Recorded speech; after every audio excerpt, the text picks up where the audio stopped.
దేవునికి మహిమ కలుగును గాక.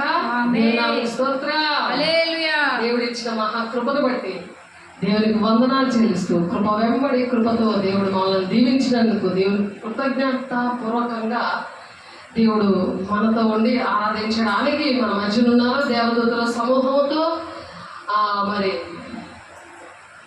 ఇర్మియా 17:16 ప్రకారము దేవుడు మన మధ్యన ఉన్నారు కాబట్టి ఆయన ఏం మాట్లాడదామని ఇష్టపడుతున్నారంటే, నా దేవా నీ చిత్తము నెరవేర్చుట నాకు సంతోషమని దేవునితో మనము మాట ఇవ్వాలి. ఈ దినాన ఏంటది?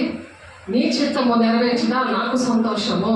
సంతోషం కావాలి, దుఃఖం కావాలి. చిత్తం నెరవేర్చట్లేదు, దుఃఖం వస్తుంది, కన్నీరు వస్తుంది, సమస్యలు వస్తున్నాయి.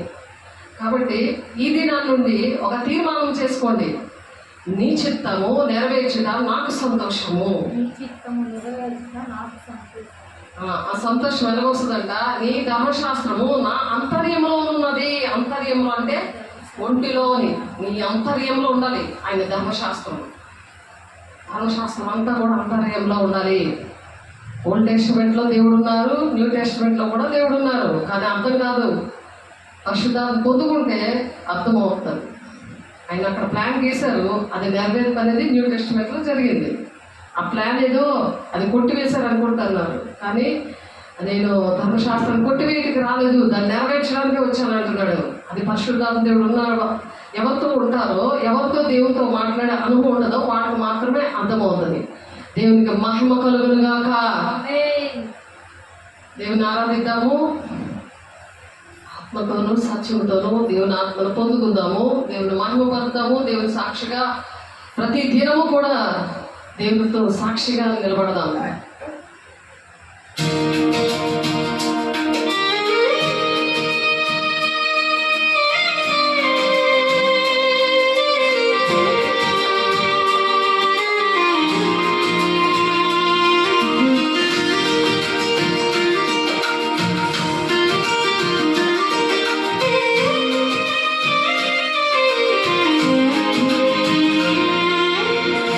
బ్రతుకుతున్నాను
ఎస్తర్లు గ్రంథము చూద్దాము. 40 నా దేవా నీ చిత్తము నెరవేర్చుట నాకు సంతోషము. ఆయన చిత్తం ఏంటంటే దేవుని యొక్క సన్నిధిని మనము అనుభవించడం. దేవుని సన్నిధి అంటే మందసం అన్నమాట. ఆ మందసంలో దేవుని ఆజ్ఞలోనే ఆహారంలో కర్ర ఉంది, మన్న బంగారు పాత్ర ఉంది. అలాగ మా అమ్మ చిగురించాలి, ఎండిపోయిన జీవితాలు చిగురించాలి, దేవుని ఆజ్ఞను పొందుకొని ప్రార్థన సహవాసము రొట్టె ఇచ్చేది ఎడతెగక ఉండమని మరి అపోస్తులు 2:42 చెప్తున్నారు. వారికట భయం కలుగుతుందట, సాతానుడి భయం కలుగుతుందట. అపోస్తుల వాడబడతారంట, దెయ్యాలు కలగొడతారు, అపోస్తులు స్వస్థతలు చేస్తారు, చనిపోయిన వాళ్ళు బ్రతికిస్తారు, ప్రవచనం దర్శనం వాళ్ళకి వస్తుంది. దేవుడు వాళ్ళతో ఉండి మాట్లాడుతూ ఉంటాడు. అపోస్తుల బోధ దేవుడు అంత మహాకృపని దేవుడు హయగిలుగా పెంట మీద నుండి లేవనెత్తి దేవుడు మనకు అనుగ్రహించిన దేవునికి మహిమ కలుగునుగాక. అందుకనే దేవుని మనం బ్రతుకుతున్నామంటే దేవుని సన్నిధి కోసమే. అది త్రోసివేయుడు, ఆయన త్రోసివేయుడు. ఆయన దగ్గరికి వచ్చిన వారిని త్రోసిపుచ్చే దేవుడు కాదు. ఆయనే ఆశ్రయము, నా కోట, నేను నమ్మదగిన నా సహాయకుడు. ఆయన దగ్గరికి వచ్చిన వాళ్ళని త్రోసివేయుడు, ఆయన సహాయం చేస్తాడు. ఆయన ఆశ్రయించిన జనులు ధన్యులు, వారికి ఏమీ కొదువే ఉన్నది. అందుకని ఆయన కాచి ఉంచుతాడు, తన రెక్కల నీడలో ఉంచుతాడు. ఆయన దగ్గరికి వచ్చినాడు కౌలించుకుంటాడు, నా బిడ్డ అనేసి అంటాడు. ఎప్పుడు దేవుని సన్నిధి కలిగి ఉన్నప్పుడు, దేవుని సన్నిధి ఆ మందసాన్ని మోయడానికి ఇష్టపడిన వాళ్ళకి, అందరికీ కాదు. నేను ఒక ఆమె ఫోన్ చేసి నా పరిస్థితి ఎలా ఉంది అని అంటే, కొంచెం చక్కగా క్రమం చెప్తుంటే ఇలా ఉండాలంటే, అబ్బే నాకు ఎందుకు ప్రార్థన చేయలేదు, నాకు ఎందుకు దీవించలేదు, నాకు ఈ పని అవ్వాలని ఎందుకు ప్రార్థన చేయలేదని పైరైపోతుంది నా మీద. ఫోన్ పెట్టేశాను నేను అంతే. ఎందుకంటే క్రమం లేకపోతే అక్రమం చేయాలి. పొండి మీరు ఎవరో నాకు తెలియదు అంటాడు. ఇప్పుడు నన్ను కఠినమైన తీర్పు ఉండదు. యాకోబు 3:1 మీరు బోధకులుగా ఉండద్దు అనేసి, చేత కాకపోతే మానేయండి అని అర్థం. దానికి కఠినమైన తీర్పు ఎందుకు? దేవుడు పిలుపు దర్శన ప్రకారం నడిస్తేనే కదా మనకి అక్కడ జీవకిరీటము, అవియ్యాల పరిపాలన అందరినీ కూడా ఏలుబడి చేయడానికి దేవుడు కుడిపార్శ్వాన ఆ తండ్రి దేవుడు కుమారుడు, పెళ్లి కుమారుడు, ఆ పెళ్లి కుమార్తె సంఘము చేయించి వారిని ఏం చేస్తుంది? ఆ పెళ్లి కుమారుడు పక్కన కూర్చోబెడతాడ. జయించి వారిని నా సింహాసనం ముందు నేను కూర్చుండబెడతాను అంటున్నాడు ఆయన. ఆమేన్. ఆయన తండ్రి చిత్తము నెరవేర్చి యేసయ్య భూలోకంలో మనకు అవన్నీ కూడా నేర్పించి ఆయన తండ్రి కూడా పార్శ్వాన కూర్చున్నాడు. ఇప్పుడు ఎవరు కూర్చోవాలి? మనం వెళ్ళి కూర్చోవాలి. ఇప్పుడు పెళ్లి కుమార్తె సంఘం కోసం దేవుడు అక్కడ వెయిటింగ్. ఆయన నా భార్య ఎప్పుడు వస్తుంది? పెళ్లి కుమార్తె సంఘము, సార్వత్రిక సంఘము, స్థానిక సంఘము తండ్రి చిత్తం నెరవేరిస్తేనే అంత, లేకపోతే అక్రమం చేయవల్ల పొండి మీరు ఎవరు నాకు తెలియదు అంటాడు. అందుకని దేవా, దావీదు భక్తులు చెప్తున్నాడు, నా దేవా నీ చిత్తము నెరవేర్చుట నాకు సంతోషము. సంతోషం అనేది ఆయన చిత్తము నెరవేరుస్తున్నప్పుడు వస్తుంది. నీకు దుఃఖం వచ్చిందంటే తండ్రి చిత్తం నువ్వు నెరవేర్చట్లేదు అన్నమాట. నీకు సమస్య వచ్చిందంటే నువ్వు తండ్రి చిత్తాన్ని నెరవేర్చట్లేదు, సేవకుల మాట వినట్లేదు, నువ్వు దేవుడి మాట వినట్లేదు అని అర్థం చేసుకోవాలి. సరి చేసుకున్నప్పుడు ఆయన తులసిపొచ్చను అంటున్నాడు. ఎంత గొప్ప దేవుడు చూడండి. క్షమించే దేవుడు, ప్రేమించే దేవుడు. ఎప్పుడో తెలుసా? ఈ కృపకాలంలో మాత్రమే. ఈ కృపకాలం అయిపోతే ఈ పరిశుద్ధాత్మ దేవుడు ఉన్నాడు, పెళ్లి కుమార్తె సంఘం కూడా ఉండదు. అంత్యక్రీస్తు వస్తాడు, నిన్ను వాడికి నమస్కారం చేస్తేనే అన్నీ వస్తాయి. ప్రకటన 13వ ఉంటుంది. ఆ మాటలు మనం చెప్పుకున్నాము, చాలా విషయాలు చెప్పుకున్నాం. అంత్యక్రీస్తు మహాశ్రమ దినాల కోసం చెప్పుకున్నాం. పెళ్లి కుమార్తె సంఘం వెళ్ళిపోయిన తర్వాత మహాశ్రమల దినాలు స్టార్ట్ అయిపోతాయి. అప్పుడు కాచి ఉంచావయ్యా. అంతవరకు కూడా దేవుడు దేవుని పిల్లల్ని ఆయన రెక్కల నీడలో దాస్తాడు, ఆయన కౌగిట్లో పెట్టుకుంటాడు, శాంతిని ఇస్తాడు. ఈ లోకం ఇచ్చిన శాంతి కాదు. ఈ లోకములోని ఏదో తప్పుడు పనులు చేస్తే శాంతి సమాధానం వస్తుంది లోకస్తులకి. దేవునామం పొందుకోపోయినా ఇల్లు, వాకిళ్ళు, పెళ్ళిళ్ళు, శాంతి సమాధానం అన్నీ ఉంటాయి. ఒక సినిమా చూడగానే శాంతిగా పడుకుంటారు. అది కాదు శాంతి. లోకం ఇచ్చిన శాంతి కాదు, ఆయన ఇచ్చింది నిరీక్షణ. ఆయన కోసం ఎదురు చూచే కళ్ళు ఇస్తాడు.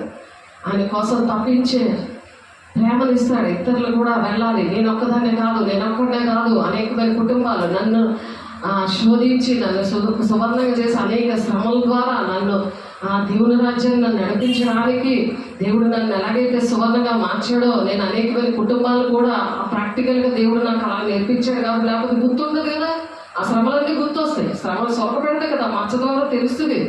అమ్మ సొరక పెట్టింది, నేను మాట వినకాని, అలాగే దేవుడు కూడా సొరకలు పెడతాడు. మొన్న వడగళ్ళ వాన వచ్చింది ఆదివారం, అయినా సరే మేము గుంపులా వెళ్ళిపోయాము. ఎక్కడ కేఎల్పురంలో, ఎందుకంటే ఆ ఉగ్రత దినాల్లో వడగళ్ళ వాన అయితే, భూకంపాలు అయితే, ఇవన్నీ కూడా వచ్చేవి. కరువు, కరోనా లాంటివి, వైరస్లు, ఇవన్నీ ఉగ్రత దినాలు, ఉగ్రత ఉన్న ఏరియాలో వస్తాయి. మరి ఇక్కడ రాలేదు. కానీ కేఎల్పురం దగ్గర ఆ వడగళ్ళ వాన వచ్చింది. నేను చూసాము, అక్కడ ఆగిపోయాము, సైడ్ నిలబడ్డాము కాసేపు. అప్పుడు మేము వెళ్ళాము 2-3 దగ్గర అలాగా చాలా పెద్ద తుఫాను వస్తే ఆగి అలాగే వెళ్ళడం జరిగింది. ఆరైపోయింది అక్కడికి వెళ్ళేసరికి. కాబట్టి దేవుడు అలా కంచి వేస్తాడు, అలా కౌగిలించుకుంటాడు, అలా ఆయన రెక్కల నీడను అలా మమ్మల్ని దాచాడు. ఆరాధన మాత్రం ఆగలే. దేవుడికి మహిమ కలుగును గాక. దేవుడు సాక్షిగా మనం నిలబెట్టుకుంటాడు. దేవునితో మనం ఉన్నప్పుడు సాతాను ఏం చేసింది, నేను వెళ్ళను, నేను రాను, నేను వెళ్ళనివ్వను అని కంకణం కట్టుకుని కూర్చుంది. ప్రార్థన చేసేసరికి ఆ మొత్తం అంతా ఉదిరిపోయింది, ఆ దెయ్యమంతా ఉదిరిపోయింది. వాక్యము బలపరిచింది, స్థిరపరిచింది. చూడండి, తండ్రి చిత్తమే నెరవేరుతుంది. దేవుని సేవకులు దేవుడు నడిపిస్తున్నప్పుడు వాళ్ళని ఫాలో అవ్వాలి. వాళ్ళు దుఃఖపడితే నీకు మంచిది కాదని ఉంది కదా, ఏప్రిల్ 13వ అధ్యాయంలో 17వ వచనంలో. కాబట్టి శాంతిని ఇచ్చావయ్యా, నిరీక్షణ ఇచ్చావయ్యా. అప్పుడు ఇవన్నీ కూడా విన్నప్పుడు ప్రశాంతి వచ్చింది. అలాంటి బాధలో ఉన్న వాళ్ళకి, ఆ చీకట పడిన వాళ్ళకి మాట విన్నప్పుడు శాంతి వస్తుంది, సమాధానం వస్తుంది, నిరీక్షణ వస్తుంది.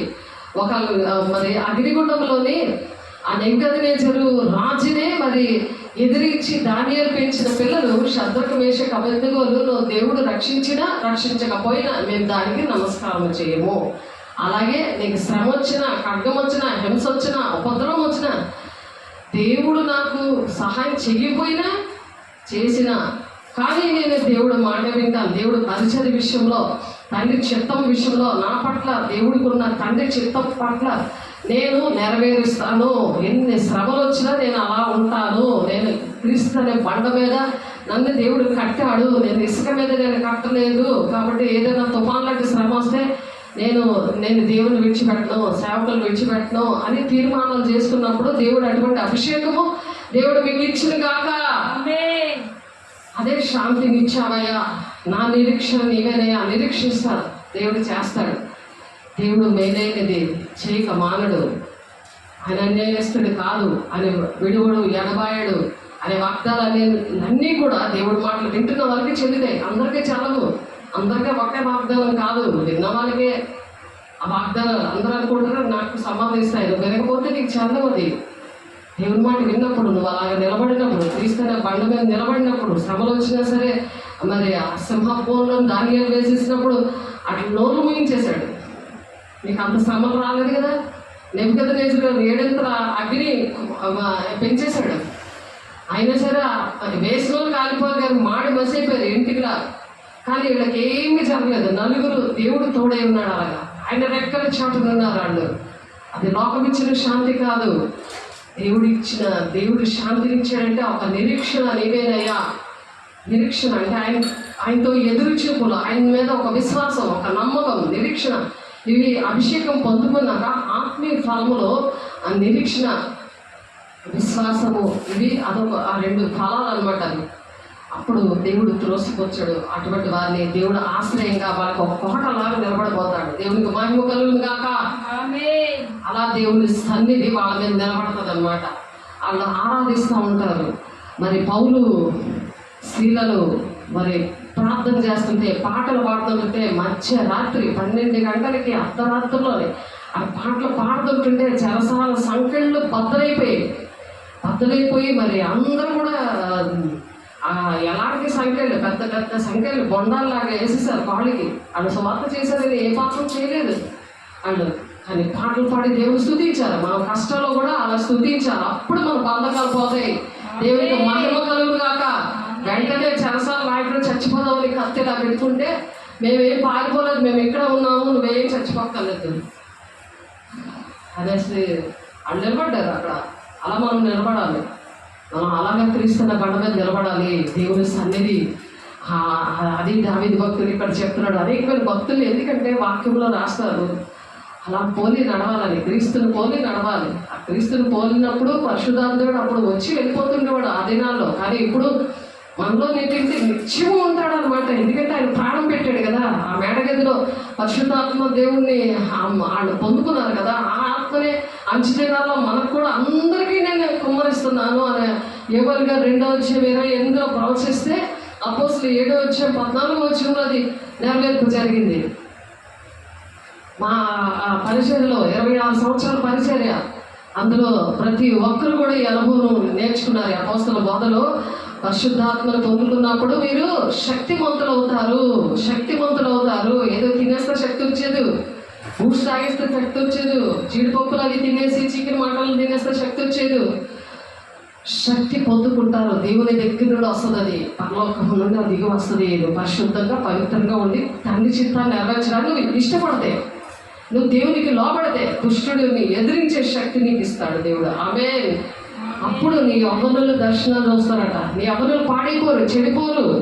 నువ్వు యవ్వనులు చెడిపోయినాక నువ్వు లోబడవు, మరి నీ పిల్లలు ఎలా లోబడతారు?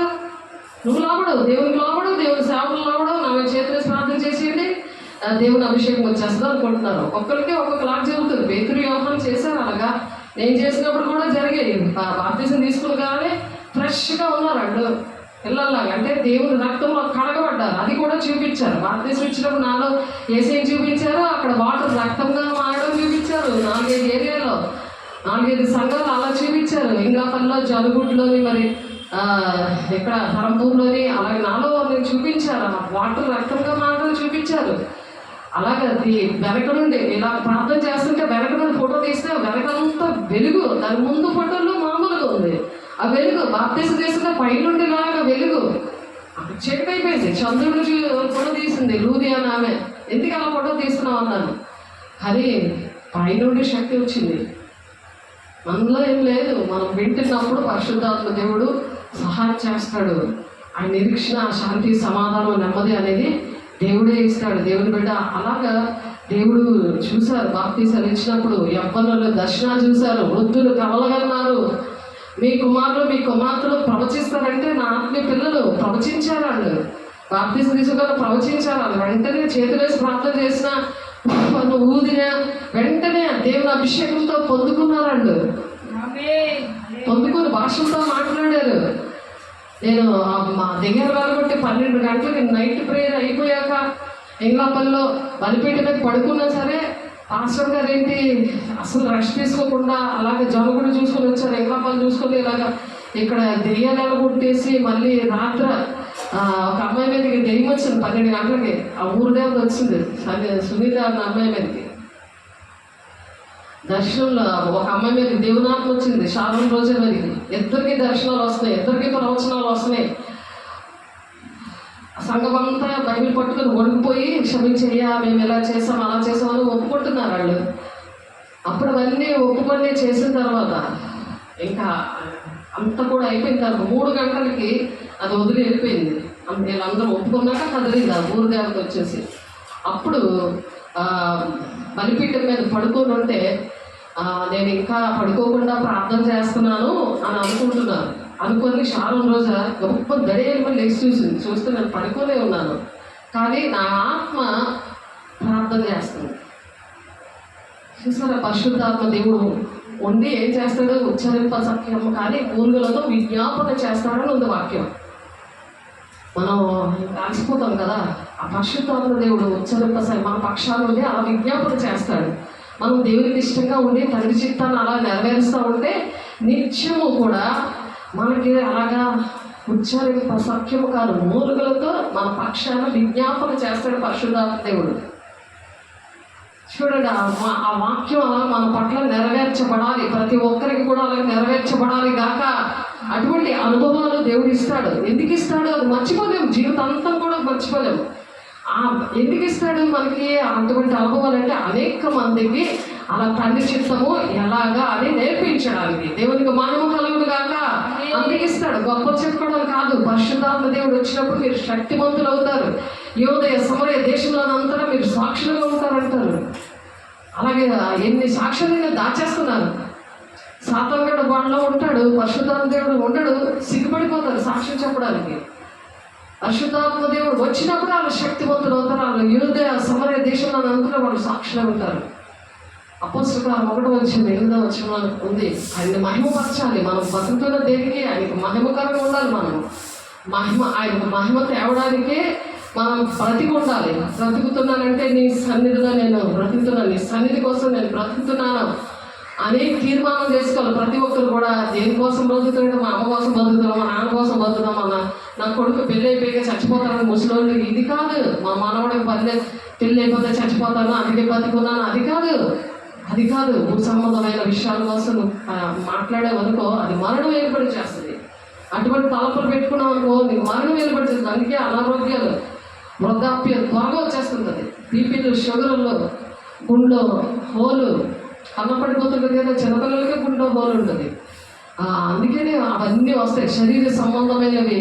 అలాంటి తల్లులు పిల్లలకు పాలు పెట్టినా ఇవే 3-4 తరాల వరకు తండ్రుల దోషం కుమారుల మీదకి రప్పించేస్తానని ఉంది వాక్యం. నిర్గమకాండంలోని ఉంది. మరి కాబట్టి ఆయన ఆజ్ఞలు 3-4 తరాల వరకు రాకుండా 10 ఆజ్ఞలు అది ఒక ఆజ్ఞ. 1000 తరాలు ఆయన మాట వింటే 1000 తరాల వరకు దీవెన. ఆయన మాట వినాలి.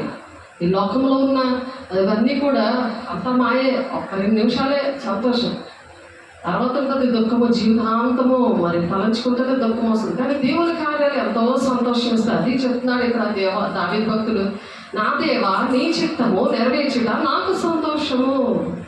మీకుందా సంతోషం? దేవునికి మహిమ కలుగును గాక.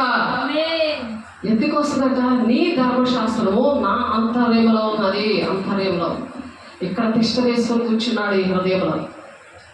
ఆయన అంతర్యంలో ధర్మశాస్త్రం అంతా నా అంతరంగంలో ఉన్నది అంటున్నాడు దావీదు భక్తుడు. నా పెదవులు మూసుకొనక మహా సమాజంలో నీతి సువార్త, అవనీతి సువార్త కూడా ఉందన్నమాట. అందుకనే నీతి సువార్త అంటున్నాడు. ఒక ఆయన మొన్న పంజాబ్ వెళ్ళాడు. ఆయన కోసం నాకు దేవుడు చూపించాడు, నువ్వు దొంగ సువార్తికుడివి, నువ్వు దొంగ పాస్టర్వి అని చూపించాడు. ఒక ఊరు వెళ్ళాడు ఆయన. అక్కడ నుంచి అలాగే వెళ్ళాడు. ఆయనకి చెప్పడం జరిగింది విషయాలు. అంటే నీతి సువార్త నేను ప్రకటించి ఉన్నానని, అంటే అవనీతి సువార్త ప్రకటిస్తున్నారు. అందుకనే దొంగ సువార్తికుడు, దొంగ అపోస్తులు, దొంగ ప్రవక్తలు, దొంగ పాస్టరు వీళ్ళు ఉన్నారు, బైబిల్లో ఉన్నాయి. ఇక్కడ నీతి సువార్తను నేను ప్రకటించి ఉన్నానని నేను అంటిని. యెహోవాది నీకు తెలిసే ఉన్నది. యెహోవా దేవుడు తెలుసు ఈ విషయాలన్నీ కూడా. నువ్వు నీతి సువార్త చేస్తున్నావా, అవినీతి సువార్త చేస్తున్నావా, డబ్బుల కోసం నువ్వు బ్రతుకుతున్నావా? ఎవరు 200 ఇస్తున్నారని సువార్తకి వెళ్ళిపోయి నువ్వు దొండుకొని పాటలు పాడేసి ఏవో ట్రాకులు పనిచేసి పరిగెత్తి వచ్చేస్తున్నావా? దేవుని అభిషేకం నీకు ఉందా? తండ్రి చిత్తం ఏంటో తెలుసా? ఏదో గుడ్డోడు త్రావు చేయబడు కదా, అలాగా సొంతంగా చేయాలి. సొంతంగా ఒక భారం వేదంతో చేయాలి. ఎవరితో గ్రూప్కి వెళ్ళిపోతే దేవుని అగ్నితో నింపబడి మేము వెళ్ళేవాళ్ళమే. నా సంఘము ఒకరోజు ఫాస్టింగ్ ఉండేవాళ్ళమే. దేవుని శక్తితో అగ్నిజ్వాలు అంటే ఆత్మను పొందుకొని వెళ్ళేవాళ్ళు. మింగళాపల్లిలో పాకలు ఉండేవి. మేము అక్కడికి వచ్చిన దేవుడు అక్కడ మాకు ఇచ్చినప్పుడు ఇప్పుడు పెద్ద బిల్డింగ్లు అయిపోయాయి. ఒక్క పాక కూడా లేదు. అలా అందులో దూరే వారి పడుకొని దూరాలన్నమాట. అలాగా పిచ్చోళ్ళు ఉన్నారు. పిచ్చోళ్ళు చాలామంది, వాక్యం తెలియలేని వాళ్ళు, విగ్రహారాధకులు, పెళ్ళిళ్ళు అయ్యాయి, అక్కడ చాపులు, ఇవన్నీ కూడా దేవుడు అక్కడ చేపించాడు. నేర్పిస్తాడు. అలాగా ఆ ధర్మశాస్త్రంలోనే ఆనందించినప్పుడు మరి ఆ విధంగా దేవుని శక్తిని, దేవుని అగ్నిజ్వాల వంటి ఆత్మను పొందుకున్నాడు. భూమిని తలకిందులు చేసేసారు శిష్యులు. మరి అలాగా శిష్యుల్లాగా తయారు చేశాడు నా పిల్లల్ని. అలాగా చావైనా రేగైనా మేము చేస్తామని. అంత్య దినాల్లో అంట ఏర్పాటు చేసిన వారిలే మోసపరుస్తారంట. అందుకే ప్రేమ చల్లారిపోయిందని ఉంది వాక్యం. అలా కొంతమంది విషయంలో జరిగింది. కానీ మనం నేర్పించామా లేదా, మనం నడిచామా లేదా, అది కావాలి. అది ఎస్కేల్ 2వ అధ్యాయంలో చెప్తారు. అది వినకపోయినా నువ్వు నేర్పించాలి, నువ్వు చెప్పాలి. ఎవరు నేర్చుకుంటారో వాళ్ళకి నేర్పించాలి. అదే దేవుడు ఎక్కడుంటాడు. దేవుని బిడ్డ ఎవరినో మనుషులు చూసి చేసేది కాదు ఈ భక్తి. తండ్రి జీవితంలో నెరవేర్చినప్పుడే దేవుని రాజ్యానికి వెళ్తారు. లేకపోతే ప్రభా నేను చెప్పిన ప్రకారం చేయకుండా నన్ను ఎందుకు అలా పిలుస్తున్నావు అంటాడు. అక్రమం చేయవాలని పొండి అంటాడు. మనం మీరు చేసినా చాలా అవి. అందుకే నేను నీతి సువార్త నేను ప్రకటించి ఉన్నానని నేనంటే యెహోవా అది నీకు తెలిసే ఉన్నది అంటున్నాడు. కీర్తనలు రాసిన గ్రంథంలో, కీర్తన గ్రంథము 40వ అధ్యాయము 9వ వచనం చెప్తున్నాను. నా పెదవులు మూసుకొనగా మహా సమాజంలో పెదవులు మూసుకోలేదు. ఎందుకో అభిషేకం అనమాట. దేవుని యొక్క అభిషేకము. పెదవులు మూసుకోరు. కొంతమంది నిలబడి ఉంటారు, కొంతమంది చెప్తుంటే పెదవులు మూసుకోరు. వాళ్ళు నీటి మంది సింహంలో ధైర్యంగా ఉంటారు. జక్రయ 9:8 ఉన్నారు కదా, దేవుడు అలా కంచి వేస్తారు. ఆ విధంగా దేవుడు నడిపిస్తూ ఉంటాడు. అలా నీతి సువార్త నేను ప్రకటించి ఉన్నానని నేనంటే యెహోవా అది నీకు తెలిసే ఉన్నది. నీ నీతిని నా హృదయంలో ఉంచుకొని నేను ఊరకుండా లేదు. ఆ నీతిని ఉంచుకున్నావు కానీ నోరు మూసుకొని కూర్చుంటున్నావు. అందుకే శ్రమ వచ్చింది ఈరోజు. అది ఒప్పుకోవాలి. నీ నీతిని నా హృదయంలో ఉంచుకొని నేను ఊరకుండా లేదు. నీ సత్యమును, నీ రక్షణను నేను వెల్లడి చేసి ఉన్నాను. నీ సత్యాన్ని, నీ రక్షణను నేను వెల్లడి చేసి ఉన్నాను. నీ కృపను, నీ సత్యమును మహా సమాజమునకు తెలుపక నేను వాటికి మరుగు చేయలేదు. మహా సమాజానికి కదా నువ్వు ఒక్కరు చెప్పలేకపోతున్నావా? నాకు ఎలాగ నేర్పించాలని అడుగుతున్నావు దేవుణ్ణి. నేర్పించాలా? దేవుడికి ఏది చేశాడు ఒక్క మనిషికనే చెప్పాలా వద్దా? మహాసమాజానికి చెప్పాడంట ఇక్కడ దావీదు భక్తుడు. ఎంత అభిషేకంతో ఉంటాడు, ఎంత వాక్యము నేర్చుకుంటాడు, ఎంత దేవుడితో ఉంటే అలాగ చెప్పగలము. దేవుడు మనకు అన్ని ఇచ్చాడు, అభిషేకం ఇచ్చాడు. మరి దేవుడు ధర్మశాస్త్రము మరి టీవీలోనే మరి వస్తుంది, చక్కగా టీవీలోనే వస్తుంది, సెల్ ఫోన్లో వస్తుంది, బోర్డు మీద రాస్తున్న నిత్యము మరి తాళాలు, ఇంటి తాళాలు, మరి చర్చి తాళాలు మరి చెప్పేస్తున్నాను నేను. ఎంత ఫ్రీడమ్. 24 hours ఫోన్లు ఎప్పుడు ఆన్లైనే ఉంటాయి. ఏ రోజైనా మీరు వచ్చి ప్రార్థనలో ఉండొచ్చు. ఎందుకది నిర్లక్ష్యము? యెహోవా నీవు నీ వాత్సల్యము నాకు దూరము చేయవు. నీ కృపా సత్యములు ఎల్లప్పుడూ నన్ను కాపాడునుగాక. ఆమేన్. లెక్క లేని అపాయములు నన్ను చుట్టుకొని ఉన్నవి. నా దోషములు నన్ను తరిమి పట్టుకొనగా నేను తల ఎత్తి చూడలేకపోతేని. అలాంటి మనిషికి కూడా లెక్కలేని అపాయాలు వచ్చేసాయంట. లెక్కలేని అపాయాలు నన్ను చుట్టుకొని ఉన్నవి. నా దోషములు నన్ను తరిమి పట్టుకొనగా. ఆ దోషాలు ఏం చేస్తాయి? తరిమి పట్టుకుంటాయి. నేను తల ఎత్తి చూడలేకపోతే లెక్కకవి నా తల వెంట్రుకలను మించి ఉన్నవి. ఎన్నున్నాయంటే దోషాలు? అంత అభిషేకంతో అంత పని చేస్తున్నా లెక్కకు అవి నా తల వెంట్రుకలను మించి ఉన్నవి. నా హృదయము అధైర్యపడి ఉన్నది. యెహోవా దయచేసి నన్ను రక్షించుము. యెహోవా నా సహాయములకు త్వరగా రమ్ము అంటున్నాడు. పక్కింటోళ్ళు ఎవరినో పిలట్లేదు. వాళ్ళని ఏళ్ళని మధురిమాని ఎవరు పిలట్లేదు. నా సహాయానికి రా అని దేవుని పాదం దగ్గర పడిపోయాడు. దేవుడు పని చేస్తూ కూడా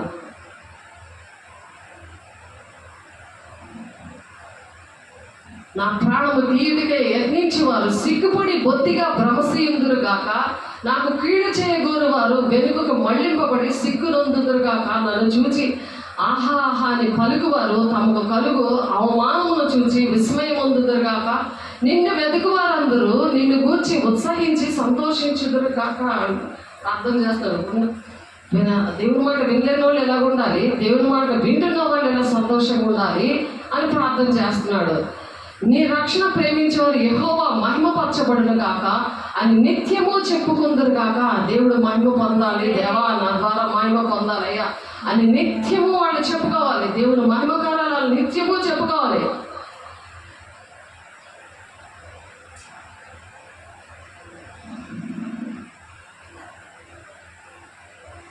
దేవుడిని ఆలస్యం చేయద్దయా, నా దగ్గరికి రా దేవా అని బతులాడుకుంటున్నాడు.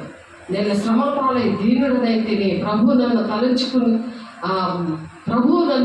తలంచుకొనుచున్నాడు. నాకు సహాయము నీవే, నా రక్షణకర్తవు నీవే, నా దేవా ఆలస్యం చేయొద్దు అని చెప్తున్నాడు. ఇక్కడ దావీదు భక్తుడు ప్రార్థన చేస్తున్నాడు. అలాగ ప్రార్థన చేయాలి. నేను ఇది చేయలేదు కదా, నేను ఎంత చేసినా ఇంతే నా జీవితం అని అనలేదు. ఎంత చక్కగా అభిషేకంతో దేవుడు పని చేస్తూ అనేక మందికి సాక్ష్యం ఉండి నీతి సువార్త చేస్తూ తనకు శ్రమ వస్తే అలా ప్రార్థన చేయడం. అలాగే మనం క్రీస్తు బండ మీద ఉండి ప్రతి ఒక్కరూ అలాగా ప్రార్థన చేయాలి గాక. ఆమేన్. అలాగే 112వ కీర్తన 1వ వచనంలో యెహోవాను స్తుతించుడి. ఎప్పుడు కూడా యెహోవా దేవుడిని స్తుతిస్తూ ఉండాలి. ఎలా ఉన్నా సరే స్తుతిస్తూ ఉండాలి. అంతే, నువ్వు స్థితిస్తూ ఉండు. శ్రమలోనే ఎలాంటి పరిస్థితుల్లోనే ఎప్పుడు నువ్వు ఒకలాగా ఉండాలి. శ్రమలు వచ్చినప్పుడు ఒకలాగా, నీకు అన్ని దేవుడు ఇచ్చేస్తా ఒకలాగా, అది ఎందుకు వచ్చిందో ఏటో అది నీకు తెలియదు, నీకు అనవసరం కూడా. నువ్వు స్థితిస్తూ ఉంటే నీకు దేవుడు మేలు చేస్తాడు. ఎవరు చేయబోదే దేవుడు మాత్రం ఇచ్చిపెట్టాడు.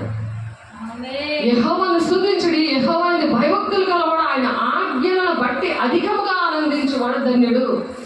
ఆజ్ఞలు, దేవుని ఆజ్ఞలు బట్టి అధికముగా ఆనందించేవాడు ధన్యుడట. ఆజ్ఞలే పాటించబోతే నీకు ఇంకెక్కడ ఆనందం ఉండాలి.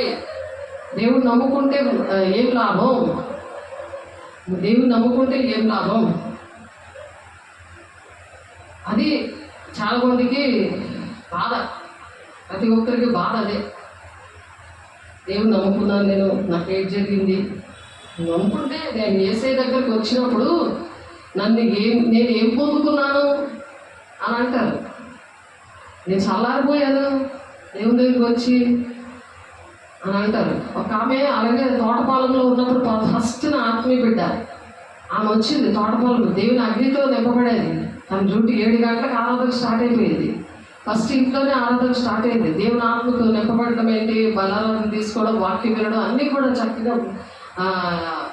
చక్కగా ఆ డ్యూటీకి వెళ్ళిపోవడం. అది కానీ మరి అప్పుడున్నది నాకు ఇప్పుడు లేదు. అలా టచ్ దేవుడు అలాంటి దేవుని ఆత్మ నన్ను టచ్ చేయట్లేదంటే అప్పుడు నువ్వు పసిపిల్లగా ఉన్నావు, మాట వినేదానివి.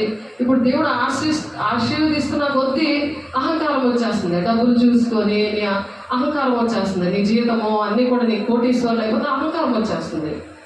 అందుకు రావట్లేదు. దేవుని సన్నిధి నీలో లేదు. దేవునికి ఇవ్వాల్సిన మాట తండ్రి చిత్తం నెరవేర్చట్లేదు. అందుకు రావట్లేదు. రక్షణ కోల్పోయాను. ఆ విషయము మరి నా ఆత్మీయ బిడ్డకే చూపించారు. రోడ్డు మీద బట్టలు ఇప్పి పడుకున్నట్టు చూపించారు. అంటే ఎంత దారుణంగా చూడండి పరిస్థితి. అప్పుడే ఆ టైంలోనే చూపించారు. ఆ టైంలోనే తప్పిపోయింది ఆయన. మరి అన్ని చర్చలకి తిరుగుతూ ఉండేది. ఏదైనా కష్టం వస్తే నేను గుర్తొచ్చేదాన్ని. ఇలా వాడుకోవడం వదిలేయడం ఆజ్ఞలు మాత్రం ఇప్పటికీ కూడా పాటించట్లే. రోడ్డు మీద బట్టలు అన్నీ కూడా ఏ బట్టలు లేవు. అలాగా ఎవరు పడుకుంటారు? పిచ్చోళ్ళు కదా రోడ్డు మీద అలా పడుకొని ఉంటారు. అలాంటి చీకట్లు పట్టేస్తాయి, సేవకుల్ని విడిచిపెట్టేస్తాయి, దేవుడు అభిషేకాన్ని పక్కన పెట్టేస్తాయి. నువ్వు లోకానుసారంగా నడిస్తే, లోకానుసారమైన డబ్బులు అన్నీ కూడా నీకు వచ్చినప్పుడు నువ్వు దేవుని రాజ్యాన్ని కట్టకుండా నీ రాజ్యాన్ని కట్టుకోవడానికి సేవకులకు చెప్పకుండా, దేవుడికి చెప్పకుండా, 2 ఇల్లులు, కారు, మరి ఉద్యోగము, వీటిల్లోనే ములిగి తేలిపోతావు అంటే అవేమి రావు. నువ్వు కూడా రాకుండా ఉండిపోతావు. నీ కుటుంబము రాదు. నువ్వు దేవుని మాట వినకపోతే దేవుని సన్నిధి ఎలా ఉంటుంది? దేవుని సన్నిధిలో ఎలా ఆనందిస్తావు? అది దేవుడు అడుగుతున్నాడు. దేవుని బిడ్డ సరి చేసుకొని దేవుని తండ్రి చిత్తాన్ని నెరవేర్చడానికి ఇష్టపడాలి. అది ఇక్కడ చెప్తున్నారు చూడండి.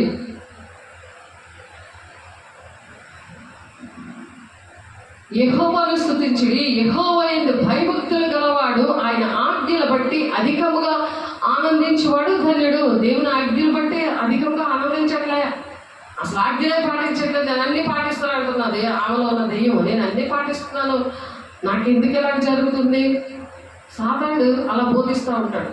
అటువంటి దగ్గరికి వెళ్తున్నప్పుడు దేవుని ఆత్మ లేని సంఘాల్లో దూరిపోతే, ఎక్కడైనా దేవుడు ఉన్నాడు కదా అని దూరిపోతూ ఉంటాయి. జనాలు చూసుకొని దూరిపోతుంటారు. పెళ్ళిళ్ళు చక్కగా జరగాలి, వాళ్ళకి హైఫైగా కోటీశ్వరులు అయిపోతే మరి అలాంటి పెద్ద చర్చ చూసుకుంటారు, అంతమంది జనాలు చూసుకుంటారు.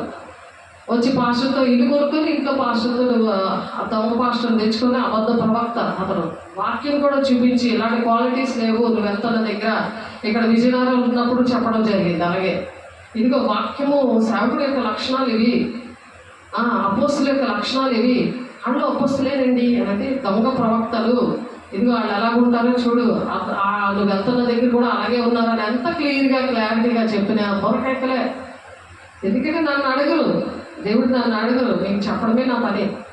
ఎస్కేల్ 3:2 ఉన్నట్టు ప్రకారము చెప్పడమే మనం చెప్పాలి. మన వాక్యం మనకు తెలియాలి. ఆ వాక్యం మనలో ఉంటేనే ఇక్కడ మనం నీ చిత్తము నెరవేర్చడం నాకు సంతోషము, నీ ధర్మశాస్త్రం నా అంతర్యంలో ఉన్నది అంటున్నాడు కదా.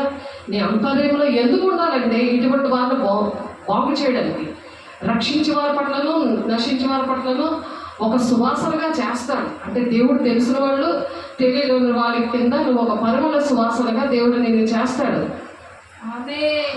అందుకని మనకు వాక్యం తెలియాలి. వాక్యం తెలియకపోతే ఎలాగ అర్థమవుతుంది, ఎలా నువ్వు చెప్తావు? 2 కొరింథీయులకు రాసిన పత్రిక 2:15 ఉంది ఆ మాట. రక్షించబడే వారి పట్లను నశించే వారి పట్లను మేము దేవునికి క్రీస్తు సువాసన ఉన్నాము. ఏ సువాసన? మల్లెపూల సువాసన అనుకుంటున్నారా?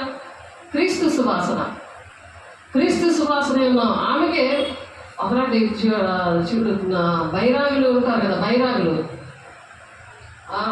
స్వాములు, అలాంటి వాసన వచ్చిందంట ఆమెకి ఒకసారి. ఆ బైరాగులు ఆ నల్ల డ్రెస్సులు అవి వేసుకుంటారు కదా, అలాంటి వాళ్ళు వాసన నేను ప్రార్థన చేసుకుంటూ వచ్చిందండి అని సందర్భం.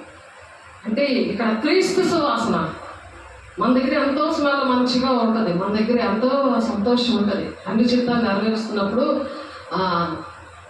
నాకు సంతోషము అంటున్నాడు కదా దావీదు భక్తుడు. అటువంటి సంతోషం మనకి ఇచ్చాడు. దేవునికి మహిమ కలుగును గాక. ఈ ధర్మశాస్త్రం అంతర్యంలో ఉంది కాబట్టి ఆ సంతోషం అలా నిలబడుతుంది. వాక్యం లేకపోతే సంతోషం ఉంటుంది. ఈరోజు సంతోషం ఉంటుంది, రేపు మళ్ళీ మామూలే. అందుకని వాక్యం నేర్చుకున్నప్పుడు రక్షించబడే వారి పట్లను నశించే వారి పట్ల మేము దేవునికి క్రీస్తు సువాసనై ఉన్నాము. నశించే వారికి మరణార్థమైన మరణపు వాసనగాను, రక్షించబడడానికి జీవార్థమైన జీవపు వాసనగాను ఉన్నాము. మరణపు వాసన వచ్చింది, అక్కడ సైతం గడ వాసన వచ్చింది. ఇక్కడ జీవార్థమైన జీవపు వాసన అంటే నువ్వు జీవించేటట్టు ఆ పరిమళమైన క్రీస్తు సువాసనే ఉన్నాము. నశించిపోతే వాళ్ళకి అటువంటి వాసన వస్తుంది. ఇప్పుడు రక్షించబడిన వాళ్ళకి క్రీస్తు సువాసన వస్తుంది. ఎటువంటి నీ దగ్గర అటువంటి పరిస్థితులు వస్తున్నాయి, స్వరం వినపడుతుంది, స్మెల్ కనిపించేస్తుంది, దేవుడు టచ్ చేయడం తెలుస్తుంది. దేవుడు మొత్తం మనం సహవాసం అలా చేయాలి. అందుకనే ఇక్కడ చెప్తున్నారు కీర్తనలో 112:1 యెహోవాను స్తుతించుడి, యెహోవాయందు భయభక్తులు గలవాడు, ఆయన ఆజ్ఞను బట్టి అధికంగా ఆనందించేవాడు ధన్యుడు. అటువంటి ధన్యత్వం దేవుడు మనందరికీ ఇచ్చును గాక. అలాగే అపోస్తలకార్యం 10:43 ఆయన ఏంది విశ్వాసం ఉంచేవాడు ఎవడో వాడు ఆయన నామము మూలముగా పాప క్షమాపణ పొందునని ప్రవక్తలందరూ ఆయన గురించి సాక్ష్యం ఇచ్చుచున్నారు. పాప క్షమాపణ ఎవరికి వస్తుంది? ఆయన ఏంది ఎవరైతే విశ్వాసం ఉంచుతారో వాడు ఆయన నామం మూలంగా పాప క్షమాపణ వస్తుంది. వాళ్ళకి విశ్వాసం ఉండదు. అభిషేకం పొందుకున్న వాళ్ళకి ఆత్మీయ ఫలంలో ఒక తన విశ్వాసం, తర్వాత కృపావరాలు వస్తారు. అందులో కృపావరము కూడా విశ్వాసమే. ఆ విశ్వాసము అలాగ దేవుని యందు ఎవరైతే ఉంచుతాడో వాడు ఆయన నామము మూలముగా పాప క్షమాపణ వస్తుంది వాళ్ళకి. అప్పుడు ప్రవక్తలందరూ ఆయన గురించి సాక్ష్యం ఇస్తారట. ప్రవక్తలు మనం అపోస్తల పిలుపులో ప్రవక్తలుగా రాబోయే సంగతులు మనకు తెలియపరుస్తున్నాడు కదా. పౌరులు జగన్ సిద్ధమనంటే చంద్రబాబు గెలుస్తారని దేవుడు చూపించారు ఒక ఆమెకి. ఇక్కడ మేము నమ్మలేకపోయాము, కానీ అలాగే జరిగింది. ప్రవక్తలు అంటే ప్రవక్తలు అనుకుంటే అపోస్తుల బోధలో అటువంటి సేవకులు, ప్రవక్తగా ఉన్న సేవకులకి అటువంటి పిల్లలే కొడతారు. అలాగా ప్రతి ఒక్కరికి కూడా ప్రవచనం దర్శనం అలాంటివి అపోస్తులుగా దేవుడు ప్రార్థన చేస్తే జ్వరం పోవడం, దెయ్యాలు పోవడము, స్వస్థత జరగడం ఇవన్నీ కూడా అపోస్తుల పరిచర్య. మరి అటువంటి పరిచర్యని పెట్టుకొని నువ్వు ధనం కోసం పరిగెట్టడం ఎంత అన్యాయం. దేవుని ఆజ్ఞలు పాటించకూడదు, అది ఎంత అన్యాయం. ఆ ప్రవక్తలందరూ ఆయన గురించి అలాంటి వాళ్ళ గురించి సాక్ష్యం ఇస్తారంట. అపోస్తలుల 10:43 అపోస్తలుల 10:43 ఉంది ఆ మాట. చూసుకోండి, రాసుకోండి చక్కగా. 2 కొరింథీయులు 3:3 రాతి పలక మీద కానీ సిరాతో కానీ వ్రాయబడక, ఇప్పుడు ఏదైనా రాయాలంటే రాతి పలకల మీద రాస్తారు. అదే అగ్గిలి రాతి పలకల మీద రాశారు. ఏదైనా బుక్లోని సిరాతో రాస్తారు. రాతి పలకల మీద కానీ సిరాతో కానీ వ్రాయబడక మెత్తని హృదయంలోని పలకల మీద ఎక్కడ రాస్తున్నాడు ఆయన ఈ వాక్యము? మెత్తని హృదయం, కఠినమైన హృదయం మీద రాయడు ఆయన.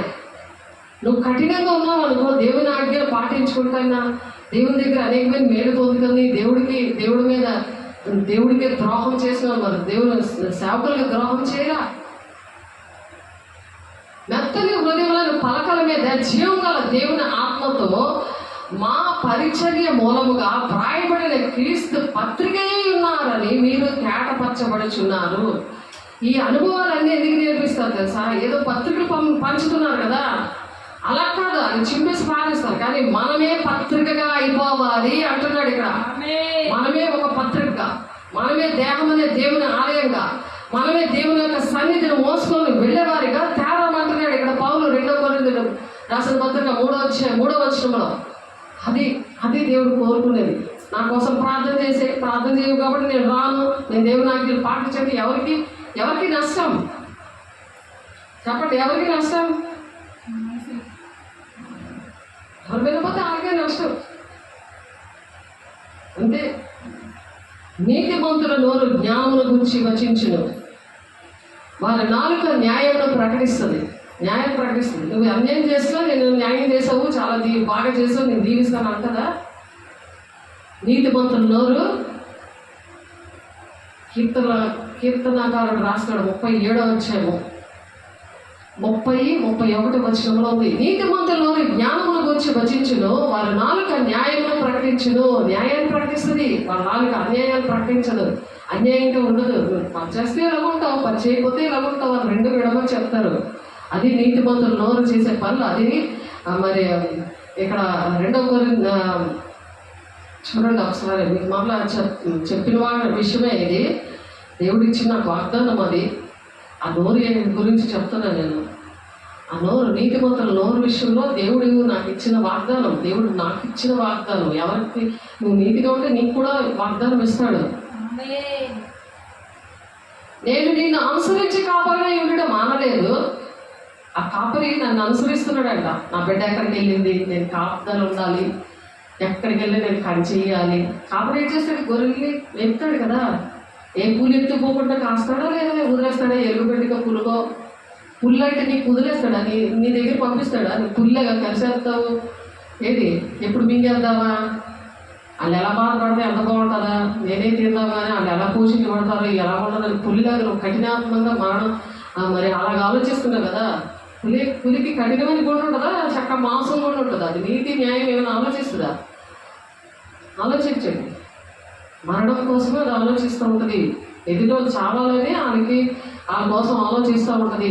ఆ పోషణ కోసం నువ్వు దేవుని దగ్గర బెనిఫిట్లు పొందుకొని నీ సేవకులు అలా ఉండాలని నీకు ఆశ లేదు. నీ పోషణ కోసం, నీ ఉద్యోగం కోసం ప్రార్థన చేయించుకున్నావు, కానీ ఆడ పోషణ కోసం నిన్ను దేవుడు ఇచ్చాడు కదా, అది మర్చిపోయావు. అది ఎంత పాపం అది. కాబట్టి దేవుడు ఏంటంటున్నారు? నిన్ను అనుసరించి కాపాడే ఏమిటంటే నేను మానలేదు. నువ్వు పెద్ద పులిలాగా చంపేయడానికి వచ్చేసినా నీలో ఉన్న చీకట్లు ఆయన కాపరిగా పోషిస్తున్నాడు. దేవునికి మహిమ కలుగును గాక. నేను నిన్ను అనుసరించి కాపరినే ఏమిటంటే మానలేదు. ఘోరమైన దినములు చూడవాలని కోరలేదు.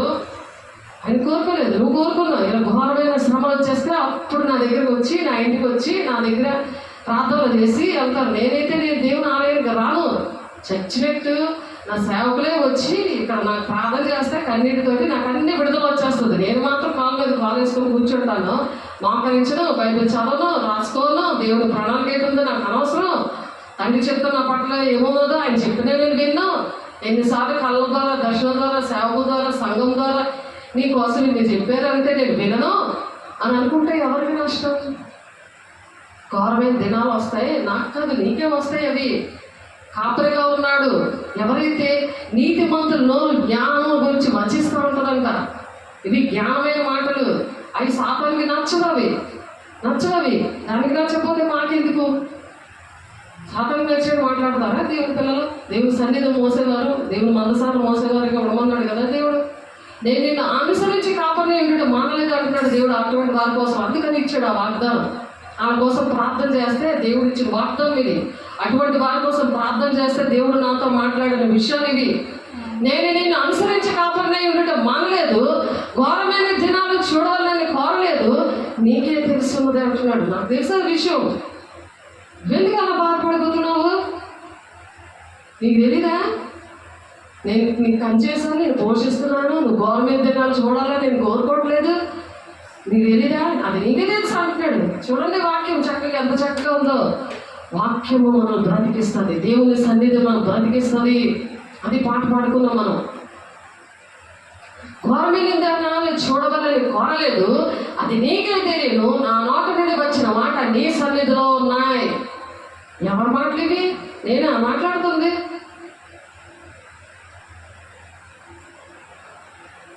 నా నోట నుండి వచ్చిన మాట నీ సన్నిధిలో ఉంది.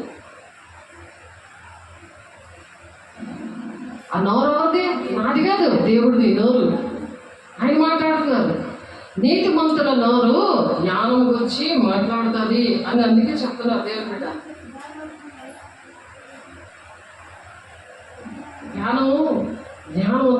జ్ఞానంతో కూడిన మాట్లాడతారట. ఎవరు? దేవుని నోరు. కాబట్టి ఆ జ్ఞానం ఎక్కడ నుండి వచ్చింది? దేవుని దగ్గర వచ్చింది. దేవుని నోరు అది.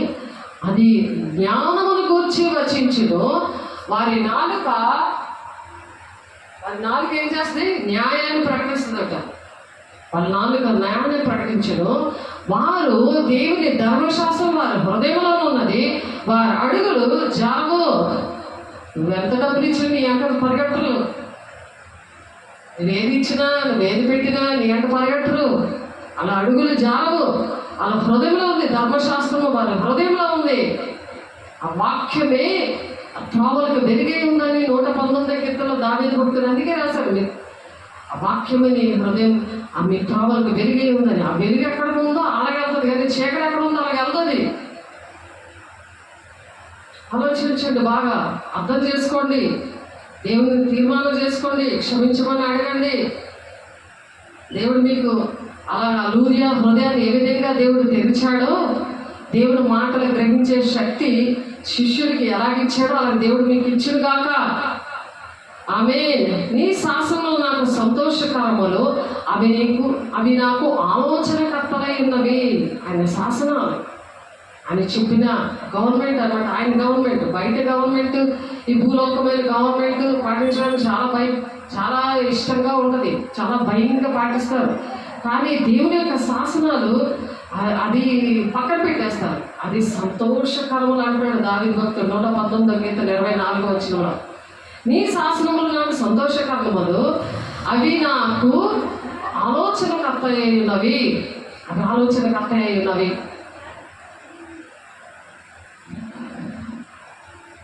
అవి ఆలోచన చెప్తాయంట. కాబట్టి నీ ధర్మశాస్త్రం నాకు సంతోషం ఇయ్యని ఎడల నా శ్రమయందు నేను నశించి ఉందును. ఒకవేళ నువ్వు నాకు అలాగే నీ ధర్మశాస్త్రం నాకు సంతోషం ఇయ్యపోయిందంటే నేను నా శ్రమల్లో నేను నశించిపోతాను, నేను నశించిపోయిందును అంటున్నాడు. అలా సాక్ష్యం మనం చెప్పగలిగి ఉండాలి.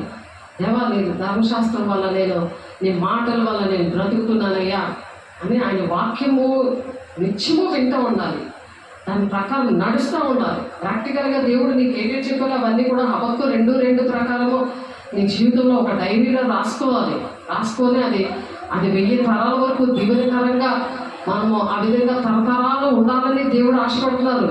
హెబ్రీయులకు రాసిన పత్రిక 11వ అధ్యాయము 4వ వచనంలో అదే చెప్తున్నారు. అక్కడ ఎవరు హెబేలు చెప్తున్నాడు.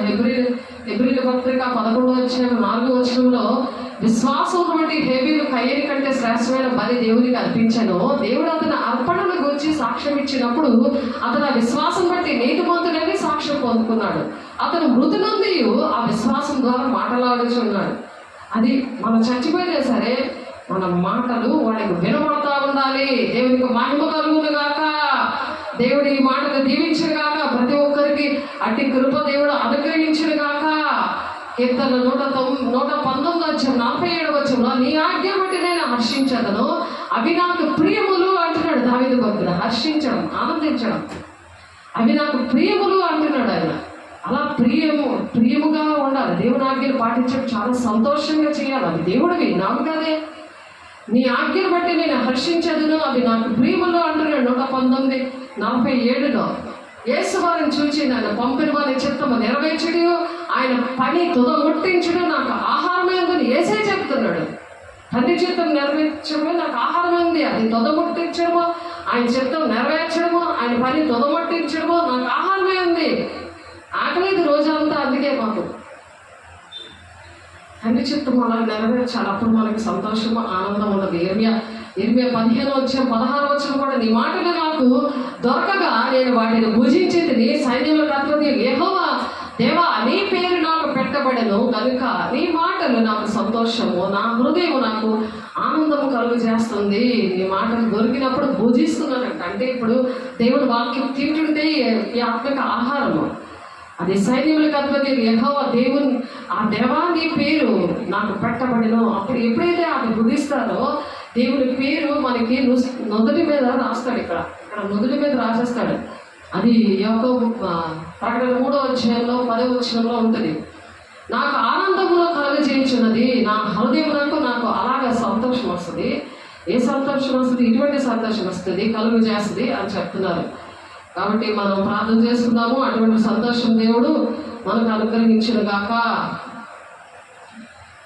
మహిమగల దేవ, మహాగరుడ, మహోన్నతుడ, పరిశుద్ధుడ, అయా నా తండ్రి నీ ధర్మ విధిని ప్రభా మా హృదయంలో ఉంచుతానని చెప్తున్నావు నాయన, నేను రాస్తానని చెప్తున్నావు నాయన. అయా మీకు వందనాలు వందనాలు వందనాలు వందనాలు ప్రభా తండ్రి.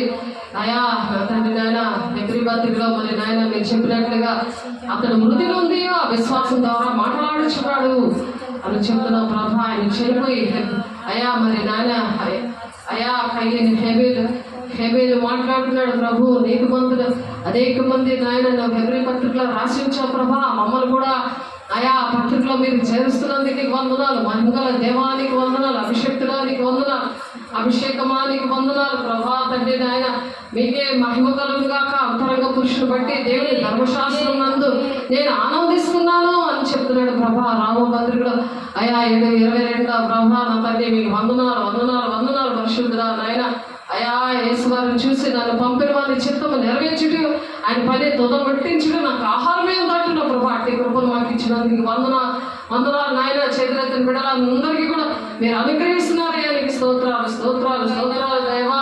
నీకే మహిమ రావాలి నాయన. పరిశుద్ధుడ మహిమగల దేవా నీకు వందనాలు వందనాలు ప్రభా. ప్రతి ఒక్కరిని సరిచేయండి వాక్యము నాయన.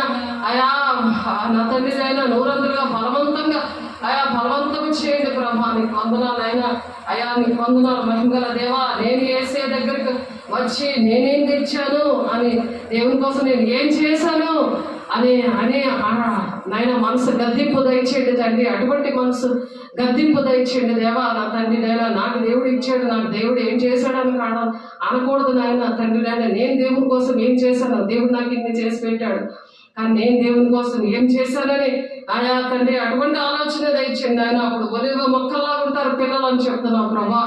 అయా నాయన దేవుని పరిపూర్ణత నుండి నాయన మన మందసము కృప వెంబడి కృపకు వెళ్తుంది అని చెప్తున్నాం నాయన. అటువంటి పరిపూర్ణత దయచేయండి అని వ్యవహారం 1 అయా 16 ప్రకారం తండ్రి నాయన. అయా వివేకం కలిగి దేవుని వెతికి వారు కలరేమని యెహోవా ఆకాశం నుండి నేను చూస్తున్నాడు నరులని అంటున్నావు నాయన. అయా కీర్తనకారుడు ప్రయాణ 14:2 ప్రభా. అయా మీరు మమ్మల్ని చూస్తున్నారు ప్రభు, ప్రతి ఒక్కరిని మీరు చూస్తున్నారు అయ్యా నా తండ్రి. అయా దేవునికి ఆత్మకు మరి సంభాషణలైనా అయా మన తండ్రి దేవుని ఆత్మతోటినైనా మరి సంభాషణ చేసుకోవడానికి అక్షరము కూడా 8:16 ప్రకారం ఆయన సహాయం చేస్తున్న దేవానికి స్తోత్రాలు. ఆయన పరిపూర్ణతలో నుండి మనం అందరము కృప వెంబడి కృపను పొందింది అని చెప్తున్నాం ప్రభా. అయా నా తండ్రి మేము పరిపూర్ణులుగా ఉండడానికి సహాయం దయచేయండి. లోకము దేవుడు కాదయ్యా. అయా నా తండ్రి శరీరానుసారులు మాకు వద్దునైనా ఆత్మానుసారంతో మేము ఉంటామయ్యా తీర్మానం ప్రకారం మమ్మల్ని అట్టి విధంగా దీవించడానికి వందనాలు నాయనా. అయ్యా నీవు ఎల్లప్పుడూ నాతో ఉన్నావు, నీవన్నీ నావే అంటున్నావు ప్రభా, నీవన్నీ మావే తండ్రి నాయన. అయ్యా మేము చింతపడే పనే లేదు ప్రభా. లూకా 15:31 ప్రకారం నాయన అయ్యా నువ్వు ఎల్లప్పుడూ నాతో ఉన్నావు కాబట్టి నాయన అయ్యా నీ దగ్గర ఉన్నవన్నీ కూడా మావే ప్రభా నా తండ్రి. మేము దేని గురించి చింతపడకుండా నేను ప్రార్థన విజ్ఞాపనతో నేను ప్రతి విన్నపాన్ని తెలియచేయమంటున్నావు తండ్రి. సహాయం చేస్తున్నావా నీకు స్తోత్రంలోనే. ఆ విధంగా నా గొర్రెలు నా స్వరం వింటాయి, నేను వాటిని ఎరుగుదును అంటున్నావు ప్రభా నా తండ్రి. నేను నీ స్వరం వినడానికి ప్రభా నాయన నువ్వు రోజు మాట్లాడుతున్నప్పుడు నీ స్వరం వింటాయి ఆ గొర్రెలు ప్రభా నా తండ్రి. అటువంటి కృపను నాయన యోహాను 10:27 ప్రకారం మాకు ఇచ్చినది వందనాలు చెల్లిస్తూ క్రీస్తు అనుగ్రహించి సమాధానం మీ హృదయంలో ఏలనివ్వండి అని చెప్తున్నావు నాయన. నీకు వందనాలయ్యా. ఆత్మ సంబంధమైన అయా మందిరంగా మేము కట్టబడతామయ్యా. అయా మొదటి పేతురు నాయన 2వ అధ్యాయంలో అయా మీరు చెప్పినట్లుగా 4-5 వచనాల్లో ఉన్నట్టుగా నాయన ఆత్మ సంబంధమైన మందిరములుగా మేము కట్టబడడానికి మీరు సహాయం చేస్తున్నారయ్యా, మాకు నేర్పిస్తున్నారయ్యా. మీకు వందనాలయ్యా. అయా క్రీస్తు అనుగ్రహించి సమాధానము మీ హృదయంలో ఏలనీయండి అంటున్నావు నాయన. ఎందుకొరకే మీరు ఒక్క శరీరంగా పిలువబడ్డారంటున్నావు నాయన. అయా నా తండ్రి మేము ఒక్క శరీరంగా అయా నా తండ్రి మీరు మాకు శిరసే ఉన్నారు ప్రభా. అయా మేము ఒక్క శరీరంగా మేము పిలువబడ్డాం ప్రభా నా తండ్రి. అయా నీకు వందనాలయ్యా నాయన. దేవుని యొక్క వాక్యము అయా సమృద్ధిగా నాయన నివసింపనీయండి మీ హృదయాలు అని చెప్తున్నావు నాయన. అయా మీకు వందనాలయ్యా, స్తోత్రాలు, మహిమగల దేవ. అయా అందుకే నేను ఆయన మీరు మాట్లాడతారు, అందుకే నేను ఊరకుండండి, నేను దేవుడు నేను తెలుసుకోండి అంటున్నావు నాయన. అయా తండ్రి నాయన మేము ఎవరి జోలికి వెళ్ళకుండా ప్రభా అయా మేము నాయన ఇంటి కృపను నాయన మా మీద అనుగ్రహిస్తున్నందుకు, చేతులు ఎత్తిన ప్రతి ఒక్క బిడ్డ మీద కూడా అట్టి కృపను మీరు అనుగ్రహిస్తున్నందుకు ప్రభా ప్రతి ఒక్కరిని సరి చేసుకునే అవకాశం మీరు మరొకసారి ఇచ్చినందుకు మీకే కోట్లాది వందనాలు చెల్లిస్తూ ప్రతి ఒక్కరు గృహంలో కూడా అయా నీ దేవదూతల సమూహముతో మీరు వెళ్ళి దిద్దుబాటు ఆత్మను కొమ్మరించి అయా నీ సన్నిధిలో నా తండ్రి ఎంతో సంతోషం ఉన్నదని ప్రభా. అయా మేము నేర్పించిన మాటలు కీర్తన 40వ అధ్యాయంలో ఉన్న ప్రతి ఒక్క మాట ప్రకారం నేను నడవడానికి వాక్యం నూరంతలుగా ఫలవంతంగా ఫలింపు దయచేసి సమస్త మహిమ ఘనత ప్రభావం మీకే చెల్లిస్తూ యేసే పరిశుద్ధ నామంలో బ్రతిమలాడి వేడుకుంటున్నాం తండ్రి. ఆమేన్. తండ్రి యొక్క దీవెన, కుమారుని యొక్క కృప, పరిశుద్ధాత్మిక నిత్య సహవాసం సదా కాలం తోడైంది నడిపించను గాక. ఆమేన్. God bless. దేవునికి మహిమ కలుగును గాక. God bless. దేవుడు మిమ్మల్ని దీవించి ఆశీర్వదించును గాక. ఆమేన్.